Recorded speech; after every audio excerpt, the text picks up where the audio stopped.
చెప్పుకుంటూ తర్వాత శ్లోకంలో కనుక వెళ్ళినట్లయితే రణే జిత్వా దైత్య నపహృత శిరస్త్రైః కవచిభిః నివృత్తైశ్చండాంశ త్రిపురహర నిర్మాల్య విముఖైః విశాఖేంద్రోపేంద్రై శశివిశద కర్పూర శకలాః విలీయంతే మాత స్తవవదన తాంబూల కబళాః అన్నారు.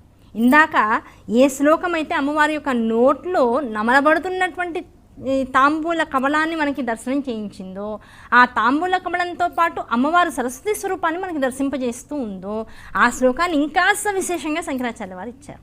ఇక్కడ వచ్చిన నాటకీయమైనటువంటి ఒక దృశ్యాన్ని మనకు చూపిస్తూ ఉన్నారు. అదేమిటిట, ఓ రోజు ఈ పరమశివుడు పొద్దున్నే నిద్ర లేచి పార్వతీదేవి అమ్మవారు చేసినటువంటి చక్కగా బ్రేక్ఫాస్ట్ తినేసేసి, అమ్మ ఇవాళ కాస్త దూరంగా వెళ్ళాలి, చాలా పనులు ఉన్నాయి, భక్తులు చాలామంది వెయిట్ చేస్తున్నారు, సో అందరినీ కలిసి పనులన్నీ కూడా చక్కపెట్టుకుని కాస్త ఆలస్యంగా వస్తాను అని చెప్పేసి బయలుదేరారు. అయితే ఆయన తిన్నటువంటి అన్నం కంచం ఏదైతే ఉందో అది అక్కడే ఉంది. అమ్మవారి లోపల ఏం చేసిందంటే ఇల్లంతా శుభ్రపరుచుకుంటూ నెమ్మదిగా అన్ని పనులన్నీ చేసుకుంటూ ప్రశాంతంగా ఉందిట. అటువంటి సమయంలో గబగబా పిల్లలు వచ్చారు. వచ్చేసేసి గణాలు వచ్చేసాయి. గణాలు పిల్లలు వచ్చారు. పిల్లలు ఎవరు? గణనాథుడు, ఇంద్రుడు, ఆయనతో పాటు విశాఖుడు, ఉపేంద్రుడు, సుబ్రహ్మణ్యేశ్వర స్వామి, వీళ్ళందరూ కూడా వచ్చారట. వచ్చి అమ్మ నాన్నగారు ఇంట్లో ఎక్కడా కూడా కనపడట్లేదు, ఎక్కడికి వెళ్ళారమ్మా అన్న. ఇలా బయట కార్యనిమగ్నమై బయటికి వెళ్ళారు నాన్న, వస్తారు, ఆలస్యం అవుతుందని చెప్పారు అంది. వెంటనే పిల్లలు అనేసారు, అదిగో చూసావు నాన్నగారు ఇంట్లో లేరు కదా, అందుకనే శత్రుసేనలైనటువంటి రాక్షసులు కైలాసం మీదకి దండయాత్రకు వచ్చేసారమ్మా, నీ అనుమతి కనుక మాకు లభించినట్లయితే మేము వెళ్ళి వాళ్ళందరినీ సంహరించాల్సి వచ్చేస్తాం, మా వెనకాల గణాలు ఎలాగూ ఉంటాయి, శక్తిసేనలు ఉంటాయి, శివగణాలు ఉంటాయి, కనుక మాకు ఆశీర్వాదం ఇవ్వు అన్నారు. అమ్మంది వెంటనే అట్లా కాదయ్యా మీరు చిన్నపిల్లలు, నేను వెళ్తానులే అంది. లేదమ్మా, నాన్నగారు లేనప్పుడు నీ యొక్క బాధ్యత మేము చూసుకోవాలి, ఇంటిని జాగ్రత్తగా మేము చూసుకోవాలని చెప్పి పిల్లలందరూ గబగబా రెడీ అయిపోయారట.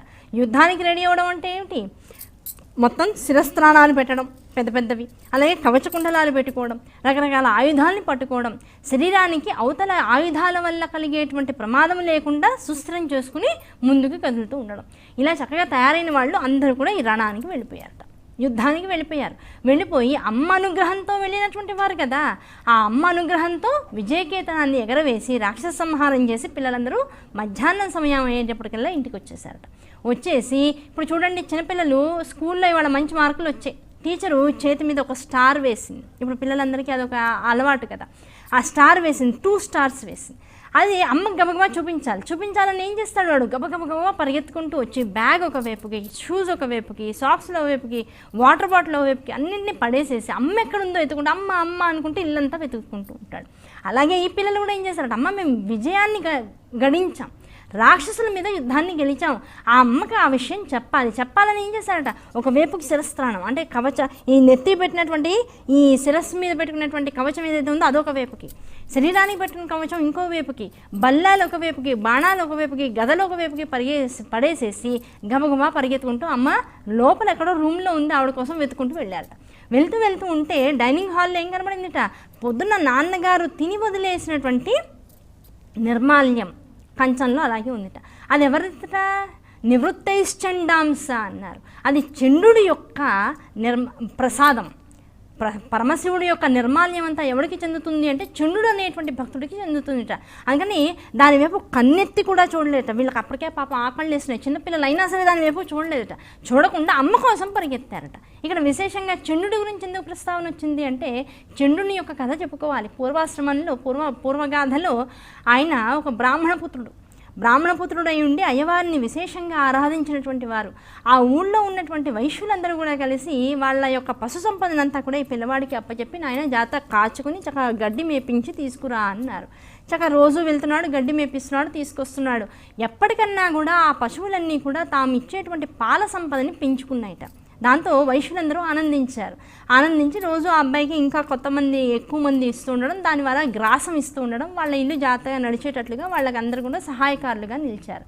అయితే ఈ పిల్లవాడు చేసిన పని ఏమిటంటే, ఈ ఆవులన్నింటినీ కూడా తీసుకువెళ్ళి చక్కగా కొండల్లో చర్యల్లో తిప్పుతూ ఓ చోట తాను కూర్చుని వేద పన్నాలు తండ్రి దగ్గర నేర్చుకున్నటువంటి వేదాన్ని చక్కగా చదువుతూ మట్టితో శివలింగాన్ని చేసుకుని అక్కడ చుట్టుపక్కల ఉన్నటువంటి పూలతో ఆ శివలింగాన్ని అభిషేకిస్తూ ఆరాధిస్తూ ప్రశాంతంగా ఆ వేదాన్ని చదువుతూ కూర్చునేవాట. ఈ ఆవులన్నీ వేదాన్ని వింటూ ఏ గడ్డి అయితే మేసాయో అవన్నీ కూడా అప్పటికే విపరీతమైనటువంటి పొదుగు చేపుకొచ్చేసి ఈ శివలింగం దగ్గరికి వచ్చేసి పొదుగు తనంతట త్రాను స్రవిస్తూ ఉంటే ఆ ధారగా పడేటువంటి పాలతో ఆ శివలింగానికి అభిషేకం చేసి వెళ్ళిపోతూ ఉండేవిట.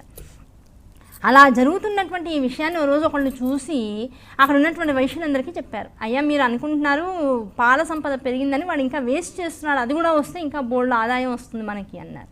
ఆ విషయం తెలుసుకుని అందరూ కూడా ఈ బ్రాహ్మణుని యొక్క తండ్రికి చెప్పారు, కంప్లైంట్ చేశారు, ఇంకో నీ కొడుకు ఇలా చేస్తున్నాడు, పాలన్నీ కూడా వేస్ట్ చేస్తున్నాడు, నువ్వు వెళ్ళి దండించు వాడిని అని. తండ్రి వచ్చాడు, పాప నిజంగానే ఆవులన్నీ తమంతా, వీడేమో భక్తున్మాదంలో వేదాన్ని పారాయణ చేసుకుంటూ కూర్చున్నాడు.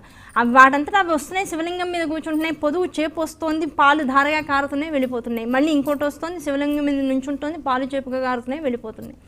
ఇలా జరుగుతున్న దాన్ని కొడుకు మీద కోపం వచ్చేసి గబగబా చేతిలో కొడవలి పట్టుకున్నటువంటి వాడు గబగబా ముందుకి దూకి కొడుకు మీదనేమీ అనలేక ఆ ఎదురుకుండా ఉన్నటువంటి శివలింగాకారంగా ఉన్నటువంటి ఆ రూపం ఏదైతే ఉందో దాన్ని కాలుతో నెట్టేసేసి నువ్వు ఇలాంటి పనులన్నీ చేస్తావా అని కొడుకు మీద ఉగ్రరూపంతో అరిచేశాట. దాంతో తండ్రి చేతిలో ఉన్నటువంటి కొడవలి ఎదురుకుండా ఉన్నటువంటి పరబ్రహ్మమైనటువంటి పరమశివుణ్ణి కాలుతో తన్నేసినటువంటి వాడు ఎవడైతే నాకెందుకు భక్తి ఉన్మాదస్థితిలో ఉన్నటువంటి వాడు వెంటనే ఆ కొడవలి తీసి తండ్రి యొక్క శిరస్సును నరికేసేసాట. అంత ఉన్మాదంలో ఉన్నటువంటి వాడి యొక్క భక్తికి మెచ్చి పరమశివుడు వెంటనే ఆ విరిగినటువంటి ఆ శివలింగంలోంచి బయటికి వచ్చి తండ్రిని బతికించి, అయ్యా ఇంత భక్తి ఇంత ఆనందం నాకు ఏ భక్తుడి వల్ల కూడా కలగలేదు, ఇవాళ నుంచి నా యొక్క నిర్మాల్యం అంతా కూడా నీకే సమర్పిస్తారు ప్రతి వాళ్ళు కూడా, అలాగే నా యొక్క శివగణాల్లో నువ్వు ప్రథముడుగా నిలుస్తావు అని చండుడు అనేటువంటి నామంతో తీసుకువెళ్ళిపోయాడు కైలాసానికి. అటువంటి చండుడి కోసం ఉంచినటువంటి ఆ నిర్మాల్యం వైపు కన్నెత్తి కూడా చూడకుండా వీళ్ళు లోపలికి వెళ్ళిపోయారట. వెళ్ళిపోయేటప్పటికి అమ్మ ఎక్కడుంది? లోపల రూమ్లో ఉంది.